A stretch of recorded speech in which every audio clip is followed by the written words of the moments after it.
जय हिंद बच्चों, education hub में आप सभी का स्वागत है। तो आज हम क्लास 10 का बहुत ही इंपॉर्टेंट टॉपिक जो चैप्टर नंबर 3 है, pair of linear equation in two variable पढ़ेंगे और इन इक्वेशंस को, लीनियर इक्वेशन को सॉल्व करने के मैथड्स देखेंगे और इक्वेशंस के सॉल्यूशन के बारे में काफ़ी कुछ जानेंगे। तो बिना टाइम लगाए चलिए शुरू करते हैं। तो बेटा, जैसे नाम से आप लोगों को पता है कि जो इक्वेशन है, जो चैप्टर है, इसमें पेयर होगा इक्वेशंस का। तो यहाँ पे दो इक्वेशंस हमने लिख रखी पहले से ही, a1x प्लस b1y बराबर c1, इसे हमने फर्स्ट इक्वेशन माना है, और सेकंड है a2x प्लस b2y बराबर c2, तो इसको हमने सेकंड इक्वेशन माना है। तो अब दूसरी बात ये है कि जो इक्वेशन होगी उसकी डिग्री क्या होगी, 1, क्योंकि लीनियर इक्वेशन लिख रखा है। तो चैप्टर के नाम से क्लियर है कि वेरिएबल दो होंगे, पहला एक वेरिएबल x, दूसरा वेरिएबल y, और इक्वेशंस जो वेरिएबल की डिग्री है वो 1 होगी, और दो वेरिएबल होंगे और दो इक्वेशंस होंगी। ओके, इतनी बात आपको क्लियर है। अब दोनों इक्वेशंस का मतलब क्या है, इन दोनों का सॉल्यूशन का मतलब क्या है, इस बारे में हम लोग अभी आगे पढ़ने जा रहे हैं। तो जो लीनियर इक्वेशन होती है बच्चों, वो एक स्ट्रेट लाइन को रिप्रेजेंट करती है। यहाँ पे दोनों इक्वेशंस अपनी अपनी एक स्ट्रेट लाइन को रिप्रेजेंट करेंगी, जब उसका हम ग्राफ बना के देखेंगे। अभी हम दिखेंगे आगे, एक एग्जाम्पल से सब सीख लेंगे। तो बच्चों, ये जो तुम्हारी पहली इक्वेशन है, ये भी एक लाइन की इक्वेशन है, दूसरी भी एक स्ट्रेट लाइन की इक्वेशन है। ठीक, तो इन दोनों को इक्वेशन के सॉल्यूशन का मतलब होता है कि ऐसे पॉइंट्स ढूंढें जो पॉइंट्स इन दोनों इक्वेशन को सेटिस्फाई कर रहा हो।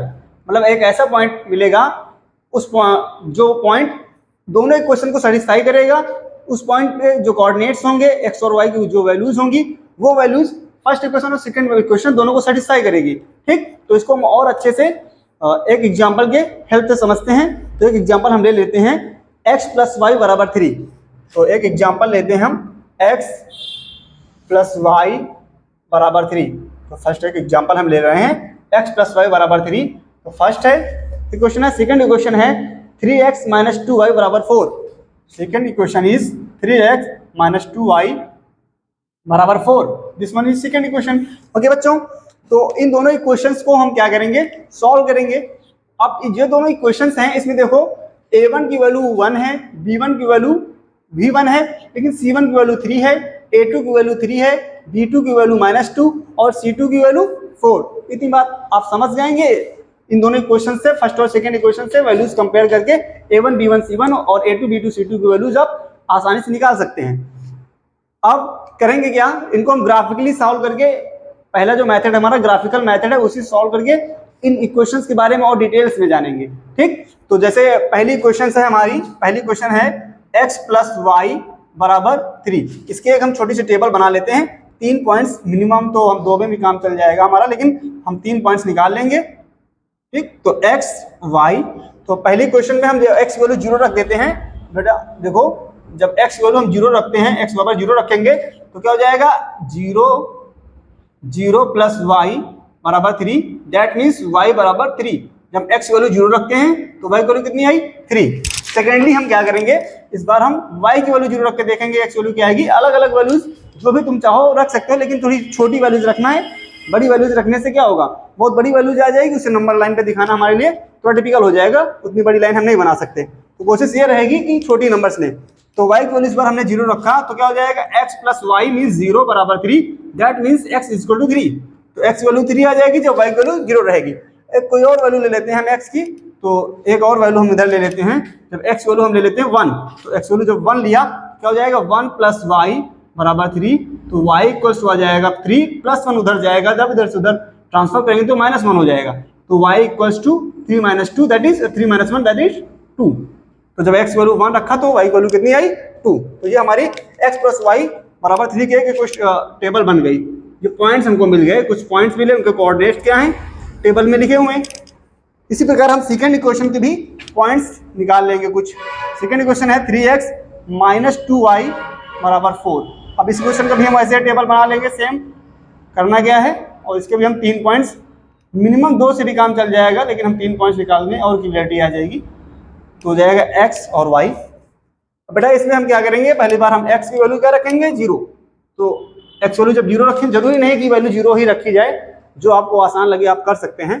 तो x वैल्यू हम 0 रख रहे हैं, तो क्या हो जाएगा, 3 इंटू 0 माइनस 2i बराबर 4 हो जाएगा, -2i, 3 इंटू 0 0 हो जाएगा, बराबर 4, तो y बराबर आ जाएगा 4/-2, इसको कैंसिल करें तो क्या आ जाएगा -2। जब x वैल्यू हमने 0 रखी तो y वैल्यू क्या आ गई -2। ओके, सेकेंडली हम क्या करेंगे इस बार कुछ और भी, अब की बार हम क्या करते हैं x की जो y है y की वैल्यू कुछ मान लेते हैं। जैसे हमने y की वैल्यू रखा 1, y की वैल्यू हमने 1 रख दिया, 0 नहीं रखा क्योंकि जब 0 रखेंगे तो x बराबर आ जाएगा 4/3 जो कि फ्रैक्शन में आ जाएगा, तो हम फ्रैक्शन से बचना चाहते हैं, तो ये हो जाएगा 3x - 2 × 1 बराबर 4 जाएगा, 3x बराबर 4 + 2 दैट इज 6, तो x बराबर आ जाएगा 6/3, तो x वैल्यू क्या आ जाएगी 2। जब हमने y की वैल्यू 1 रखा तो x वैल्यू क्या आ गई 2। तो ये हमारा रफ वर्क है, इसको हम वाश कर देते हैं क्योंकि जगह ज़्यादा है नहीं, एक पॉइंट और हम निकाल लेंगे। ओके, हाँ तो चलिए एक और वैल्यू ले लेते हैं हम x की, जो कि हम x बराबर 4 रख के देखते हैं कि वैल्यू क्या वैल्यू आती है। हमने क्या किया x वैल्यू 4 रख दिया, तो क्या हो जाएगा 3 × x, तो क्या हो जाएगा 3 × 4 -2y = 4, that will be 12 - 2y = 4। इसको ऊपर ले आते हैं, क्या हो जाएगा -2y = 4, 12 उधर जाएगा -12, तो -2y = -8, तो y इक्वल्स क्या आ जाएगा 4 टाइम्स में कट जाएगा, नेगेटिव क्या y = 4 आ जाएगा। जब x वैल्यू मैंने 4 रखी तो y की वैल्यू भी 4 आ गई। ठीक, तो चलिए इन जो दो नंबर्स हैं, जो पॉइंट्स निकले हमारे दोनों क्वेश्चंस के, उनको हम क्या करेंगे ग्राफ पे पॉइंट करेंगे, प्लॉट करेंगे।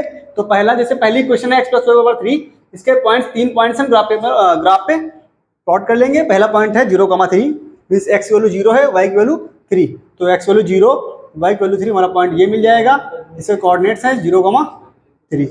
ठीक, सेकंड पॉइंट है 3,0, ये हो गया x वैल्यू 3 और y की वैल्यू कुछ भी नहीं है 0 है, तो ये हमारा पॉइंट मिल जाएगा क्या 3,0। और ये तीसरा पॉइंट हमारा ये है 1,2, x वैल्यू 1 है और y की वैल्यू 2, तो हमारा ये पॉइंट यहाँ पे आ जाएगा, क्या हो जाएगा 1,2। अब ये तीनों पॉइंट्स जो हम देखो ज्वाइन करेंगे तो एक स्ट्रेट लाइन हमें मिलेगी। हमेशा कोई भी क्वाड्रेटिक इक्वेशन होगी और लीनियर इक्वेशन होगी तो उससे हमेशा क्या होगा एक स्ट्रेट लाइन बनेगी। ठीक, तो हम देख सकते हैं यहाँ पे हमारी एक स्ट्रेट लाइन बन रही है। ग्राफ पेपर में जब आप बनाएंगे तो और ज्यादा क्लियर बनेगा आपका।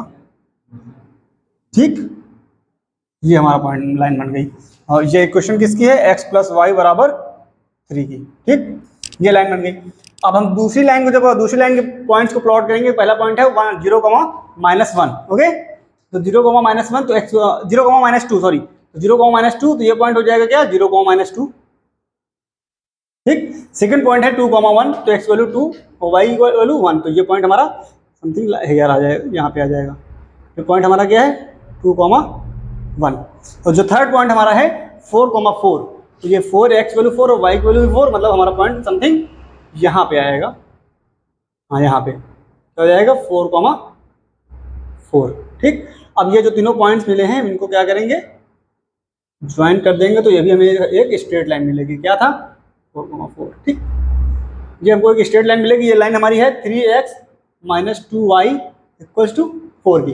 ठीक, तो हमने क्या देखा कि जब हमने दोनों पॉइंट्स को दोनों लाइंस के ग्राफ पेपर में दोनों इक्वेशंस की लाइन ड्रा किया, तो दोनों इक्वेशंस के जो लाइंस हैं वो एक दूसरे को एक पॉइंट है 2,1 पे इंटरसेक्ट कर रही है। जो पॉइंट है पॉइंट ऑफ इंटरसेक्शन क्या है 2,1, मींस आप इसको और अच्छे से समझेंगे क्या देखेंगे कि जो 2,1 एक ऐसा पॉइंट है जो दोनों इक्वेशन को सेटिस्फाई करा। देखिए इस वाली x + y = 3 पे भी लाई कर रहा है और 3x - 2y = 4 पे भी लाई कर रहा है, मींस एक ऐसा पॉइंट है जो दोनों इक्वेशन को सेटिस्फाई कर रहा है। तो ऐसे ही पॉइंट तुमको खोज थी, वही इन दोनों इक्वेशन का सॉल्यूशन भी होगा। ऐसा पॉइंट जो दोनों इक्वेशन को सेटिस्फाई करे वही उस दोनों इक्वेशन का सॉल्यूशन होगा। यहाँ पे हमने क्या देखा पॉइंट ऑफ इंटरसेक्शन क्या है, पॉइंट ऑफ इंटरसेक्शन क्या है 2,1। तो x वैल्यू यहाँ से क्या आएगी 2, जो फर्स्ट वैल्यू होती है कोऑर्डिनेट्स में वो x की वैल्यू होती है और सेकंड जो वैल्यू होगी वो क्या होगी y की। तो x की वैल्यू 2 और y की वैल्यू क्या होगी, इन दो इक्वेशंस की सॉल्यूशन होगा। अब यहाँ पे आप देख सकते हैं जब x वैल्यू 2 y की वैल्यू 1 रखेंगे 2 + 1 3, सही है। इसमें भी x वैल्यू 2 तो 2 3 6 -2 × 1 2 6 - 2 दैट इज 4, दोनों इक्वेशन को सेटिस्फाई कर रहा है। वो वैल्यूज। तो ये तो बात आ गई बच्चों कि जब जो इक्वेशंस की लाइन हम ड्रा करेंगे, दो भी कोई भी लीनियर इक्वेशन में उनकी स्ट्रेट लाइंस आएंगी। अब जब उन दोनों स्ट्रेट लाइंस को हम ग्राफ पेपर पे ड्रा करेंगे तो यहां पर तो हमारी दोनों लाइंस एक दूसरे को इंटरसेक्ट कर गई, ठीक, पॉइंट ऑफ इंटरसेक्शन मिल गया। पॉइंट ऑफ इंटरसेक्शन जो कोऑर्डिनेट्स होंगे वहां से एक्स और वाई की वैल्यू हमेशा मिल जाएगी। लेकिन ऐसा जरूरी नहीं है कि हमेशा जो लाइंस बने, जो इक्वेशंस की लाइन बने वो हमेशा इंटरसेक्ट करें, ऐसा जरूरी नहीं है। हो सकता है कि दोनों लाइंस पैरेलल बन जाएं। पैरेलल मतलब ऐसी लाइन जो दूसरों को एक दूसरे को कभी ना कट करें। जब ऐसी लाइंस बनेंगी जब एक दूसरे को कभी नहीं कट करेंगी, मतलब पॉइंट ऑफ कांटेक्ट उनका होगा ही नहीं। जब पॉइंट ऑफ कांटेक्ट नहीं होगा तो हमको पता है जो पॉइंट ऑफ इंटरसेक्शन होता है वही पॉइंट के जो कोऑर्डिनेट्स होते हैं वो दोनों पॉइंट्स क्या होते हैं, वही पॉइंट्स पे हमको जो एक्स और वाई की वैल्यू निकाल आती है वही दोनों का सॉल्यूशन हो जाता है, क्योंकि ऐसे पॉइंट्स वो होते हैं जो दोनों इक्वेशन को सेटिस्फाई कर रहे होते हैं, ठीक। अब तीसरी बात हम करेंगे कि ऐसे पॉइंट्स कभी मिल जाएंगे हमको जहां पर दोनों इक्वेशंस की जो लाइन हो वो एक दूसरे को हर पॉइंट पे इंटरसेक्ट करें। देखो जैसे हम मान लें कि ये पॉइंट, एक लाइन ये है, रख देते हैं, एक लाइन ये है दूसरी लाइन ये है, तो ये दोनों लाइन से एक दूसरे को इंटरसेक्ट कर रही हैं। हम चाहते हैं कि एक से ज्यादा पॉइंट्स पे इंटरसेक्ट करें, तो जब ऐसा हम करने की कोशिश करते हैं कि पॉइंट्स एक दूसरे कॉन्साइड बन जाती हैं, मींस हर पॉइंट पे इंटरसेक्ट करने लगती हैं। ऐसे केस में क्या हो जाएगा, हर पॉइंट इनके सॉल्यूशन हो जाएगा, means number of solution infinite हो जाएंगे। तो पहला केस तो हमारे सामने है, जब इंटरसेक्ट लाइन एक दूसरे को इंटरसेक्ट करें तो वहां पे एक सॉल्यूशन होगा, ठीक, और लाइंस इंटरसेक्टिंग होंगी। दूसरा केस जब हमारी दोनों लाइंस पैरेलल बन जाए, मतलब ट्रेन की पटरियों जैसी, ट्रेन की पटरियां क्या एक दूसरे के पैरेलल होती हैं, दोनों के बीच डिस्टेंस हर पॉइंट पे सेम होती है, ठीक। तो जब दोनों लाइंस एक दूसरे को पैरेलल हो जाएंगी तो वहां पे कोई सॉल्यूशन नहीं होगा, क्यों, क्योंकि पॉइंट ऑफ इंटरसेक्शन एक भी नहीं होगा। तीसरी बात होती है जब दोनों लाइंस एक दूसरे को कॉन्साइड कर जाए, means infinite number of points of intersection, वहां पे इनफिनाइट नंबर ऑफ सॉल्यूशन भी होंगे, ठीक। तो ऐसा तो हम लोग यहाँ पे ग्राफ से तो समझ सकते हैं, लेकिन जब हमेशा इक्वेशन मिलेंगी तो सॉल्यूशन होगा या नहीं होगा, और होगा तो एक होगा या फिर कितने होंगे, कैसे पता लगाएंगे, इसको हम हमेशा ग्राफ बना के जानने जरूरत नहीं पड़ेगी, ग्राफ बनाने की जरूरत हमेशा नहीं पड़ेगी। इसको हम क्या करेंगे, एक हमारे दूसरा मेथड है, शॉर्टकट्स है, उससे हम पता लगा लेंगे कि हमारा जो इक्वेशंस होंगी उनके सॉल्यूशन होंगे या फिर नहीं होंगे, और होंगे तो कितने होंगे। तो चलिए फटाक से इसको मैं, आप अगर चाहें तो इसकी स्क्रीनशॉट ले लें। ये हमारा लीनियर क्वेश्चन को सॉल्व करने का ग्राफिकल मेथड है। आगे भी सब्स्टिट्यूशन मेथड, एलिमिनेशन मेथड और क्रॉस मल्टीप्लिकेशन मेथड आएगा, उसको हम अगली वीडियो में आपको प्रोवाइड कराएंगे। अब इस वीडियो में हम थोड़ी सी बात करके इस वीडियो को समाप्त करेंगे, ठीक। आप स्क्रीनशॉट ले लीजिए, इसको वॉच कर देते हैं, ठीक। कोई भी बच्चों कोई भी क्वेश्चन आएगी तो इन दो इक्वेशन से कंपेयर करेंगे, उनके a1 b1 c1 और a2 b2 c2 की वैल्यूज निकालेंगे, ठीक। उसके बाद क्या करेंगे, पहला केस बनेगा हमारा जब क्या होगा, a1 अपॉन a2 निकालेंगे और b1 अपॉन b2 निकालेंगे, ठीक। इन दोनों का रेशियो निकाल लेंगे। अगर ये दोनों एक दूसरे के बराबर नहीं हुए तो ऐसा केस बन जाएगा, क्या बन जाएगा, इंटरसेक्टिंग लाइंस होंगी ना, तब हमारी लाइंस कैसे होंगी, इंटरसेक्टिंग लाइंस, ठीक। जब इंटरसेक्टिंग लाइंस होंगी तो इंटरसेक्शन पॉइंट एक होगा, जब इंटरसेक्शन पॉइंट एक होगा तो यूनिक सॉल्यूशन होगा, मतलब एक सॉल्यूशन होगा, क्लियर। दूसरी बात आती है जब हम क्या करें, a1 अपॉन a2 निकालें, b1 अपॉन b2 निकालें, जब बराबर नहीं होगा तो आप समझ चुके हैं क्या होगा, लेकिन जब ये बराबर हो जाएगा तब क्या करेंगे, तब हम तीसरा c1 अपॉन c2 में कांस्टेंट टर्म्स का रेशियो निकाल लेंगे, कांस्टेंट टर्म्स का रेशियो निकालेंगे। अगर ये दोनों बराबर जो कांस्टेंट टर्म्स निकाले वो पहले b1 अपॉन b2 या फिर a1 अपॉन a2 के बराबर नहीं हुआ, तब क्या होगा, तब लाइंस पैरेलल होंगी, लाइंस पैरेलल होंगी, ठीक।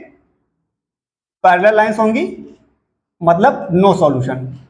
ऐसी कंडीशन में जो इक्वेशन होंगी उनका कोई भी सॉल्यूशन नहीं होगा, मतलब ऐसा कोई भी पॉइंट नहीं होगा, ऐसे कोई भी रियल पॉइंट नहीं होगा, कोई कोऑर्डिनेट्स नहीं होंगे जो दोनों लाइंस को सेटिस्फाई करे, ठीक। अब तीसरी बात हम करते हैं, जब a1 अपॉन a2 हमने निकाला और b1 अपॉन b2 निकाला, दोनों बराबर पहले थे, लेकिन जब हमने c1 अपॉन c2 निकाला, अगर वो बराबर नहीं होगा तो उसको हम समझ चुके हैं क्या होगा, तो कोई भी सॉल्यूशन नहीं होगा, पैरेलल लाइंस होंगी।